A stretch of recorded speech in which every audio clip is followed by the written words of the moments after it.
What's up, everyone? Marc Lobliner, TigerFitness.com, CEO, MTS Nutrition. I'm going to link an article down below. It's a great article, and it's written by my man Steve Shaw. It's called, Is Bulking Needed? Bulking Diet. Is it required to build muscle? And the answer is maybe, maybe not.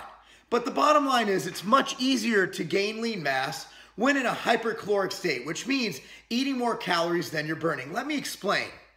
You know, a lot of people, one of the main questions asked when I do Instagram Lives, my Instagram is at Marc Lobliner, I try to do them once or twice a day,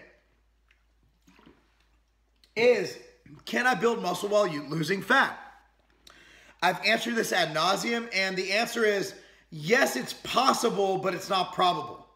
Eating in a hypercaloric state, again, which means burning less calories than you take in, makes it so your body has the necessary fuel it needs to build muscle. Now, let me explain how these things work.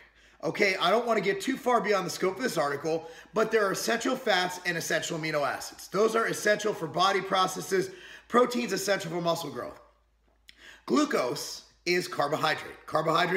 Glucose is derived from carbohydrate consumption. You can either have a simple sugar, which is like a glucose, which is easily converted to glucose, readily available in the body, or like an oatmeal that your body has to break down. The only difference is digestion rate and time. At the end of the day, those all become glucose molecules. So what glucose does, it allows your body to burn that for energy, the energy your body needs for its brain function, for its cardiovascular function. All of that requires energy. Okay, then the protein and fats can go to work for what they need and not be used for energy. If your body doesn't have glucose, first thing it does, it could go towards gluconeogenesis, which is the conversion of protein to carbohydrate via a process called gluconeogenesis, right? Your body essentially turns a protein molecule from multiple steps into a glucose molecule. If devoid of that as well as carbohydrate, your body produces ketones from fat. And that is another energy source your body can run its brain on, your body can run its body functions on. It's essentially your body saying, oh shit, there's no carbohydrate. And then it goes ahead and it goes and produces these ketones. So for gaining lean mass, for bulking, for gaining muscle, you know, at the end of the day, you should be hypercaloric. Now, I don't recommend just falling, you know, head first and dirty bulking. Let's say you're dieting on 2,000 calories and you just start eating McDonald's every day and you go up to 7,000, 8,000 calories a day. It's gonna add a lot of unwanted body fat gain. Now, Steve in this article, again, click on the link down below, goes over some amazing ideas and concepts in his personal experience as a man who's lost a lot of weight and also gained a lot of lean mass throughout his life. Steve was I've seen his weight belt. It was like bigger than this friggin' room. Like, Steve's done a hell of a job, not only cutting fat, but also building lean mass. Steve's in great shape now. My advice to you is to start slow and try to gain 1 to 2 pounds of lean mass a month or of weight a month. So if you weigh 200 pounds on June 1st, on July 1st, you want to aim to weigh about 202 pounds.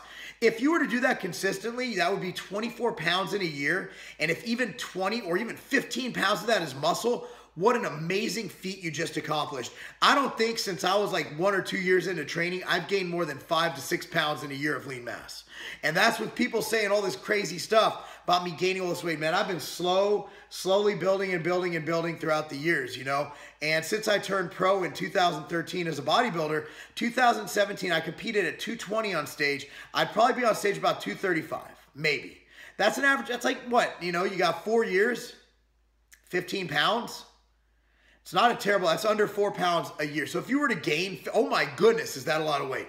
So you want to go slow and low. One site that's a great resource for you is massdiet.com. That's www.massdiet.com. That'll help you really kind of figure out how to increase those calories. So another thing is maintenance doesn't exist. So let me explain. Your maintenance changes daily, be it physical activity. I can guarantee you my maintenance has gone up tremendously in the summer.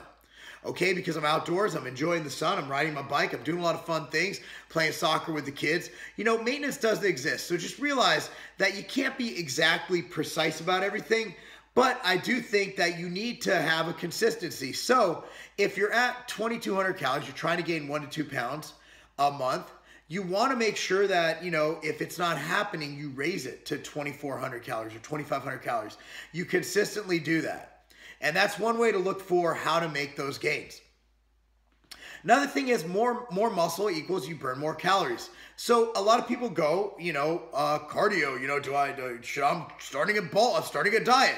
Should I do cardio or should I do weights? Bottom line is the more muscle you build, the more weight you burn, the more calories you burn. So you want to build muscle. How do you do that? Progressively overloading the body. But here's the catch-22. If you never build muscle, if you never go hypercaloric at all, you will never build the lean mass to be able to eat more calories.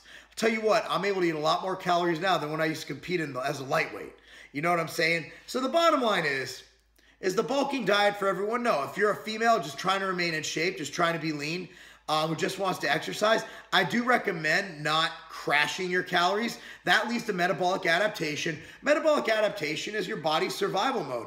If you're only giving it 1,000 calories a day and you're doing 5 hours of cardio a day, your body's gonna hold on to that energy or that fat in order to not die. Your body has a lot of built-in mechanisms for survival. That's why at times you want to periodically increase your calories or go back towards maintenance, or just increase slowly and gain 2 to 3 pounds a month or 2 pounds a month to make sure that you keep your metabolism, from adapting. It's not metabolic damage, it's adaptation. Your body's way of not dying is what it is. So the bulking diet, there's my opinions on it. I believe it can help a lot of people.